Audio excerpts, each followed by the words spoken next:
স্বামীজির শিষ্য স্বামীজিকে জিজ্ঞাসা করেন, মহাশয়, স্কুলে পড়বার কালে আপনি কখনো কোনরূপ ভীষণ দেখতেন কি? স্বামীজি বলেন, স্কুলে পড়বার সময় একদিন রাত্রে দৌড় বন্ধ করে ধ্যান করতে করতে মন বেশ তন্ময় হয়েছিল। কতক্ষণ ওইভাবে ধ্যান করেছিলাম বলতে পারি না। ধ্যান শেষ হলো, তখনও বসে আছি। এমন সময় ওই ঘরের দক্ষিণ দেওয়াল ভেদ করে এক জ্যোতির্ময় মূর্তি বের হয়ে সামনে এসে দাঁড়ালো।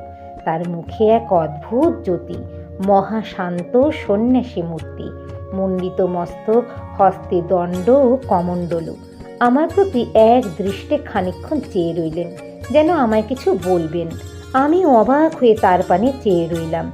তারপর কেমন একটা ভয় এলো। তাড়াতাড়ি দৌড় খুলে ঘরের বাইরে গেলাম। মনে হলো কেন এমন নির্বোধের মতো ভয়ে পালালুম। হয়তো তিনি কিছু বলতেন, কিন্তু আর দেখা পাইনি। এখন বোধহয় ভগবান বুদ্ধকে দেখেছিলাম।